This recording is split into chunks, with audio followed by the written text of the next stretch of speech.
How does an actor do a successful cold reading? A tip or two. What do you say, All right. Erica? I would say, first of all, know that you are likely in charge of how much time you have for preparation.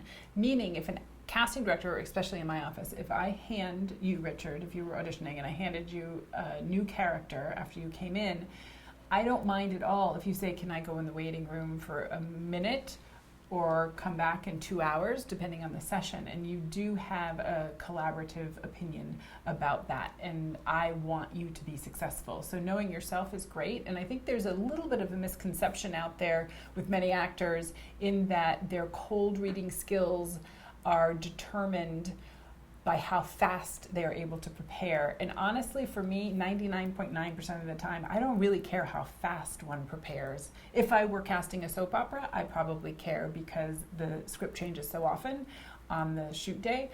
But for my purposes, I just want you to have enough time to be able to look up and to be able to make solid choices. And Richard has this amazing care about making solid choices. Right. So my tip would be this, is that invariably when we go out after receiving a side, we panic a little bit. And when we prepare, our preparation is a little fuzzy around the edges.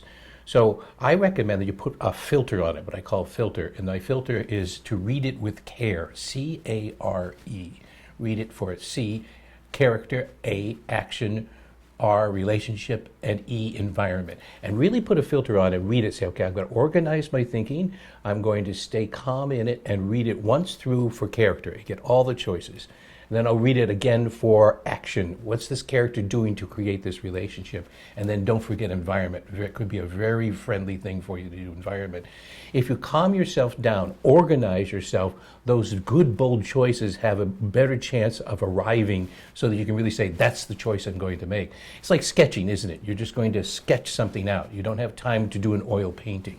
So it's trusting yourself in that, reading with care, and then going in and doing our tip, which is eyes up and really land those choices. And I think that care process actually helps one memorize the lines Absolutely. too, going through that. And then another very pragmatic tip for memorizing lines, I see actors, and I love it when they put their thumb, their right or their left, down Yes. the page, so Yes. they know where they are. So even when they're listening, they can be engaged with the reader, and yet their thumb is kind of going down because they've read it through a few times. They know where they are, and I think that that's what cold reading is about. It's about really making solid choices and connecting. And if you've got that, you are in the top 10% of cold readers.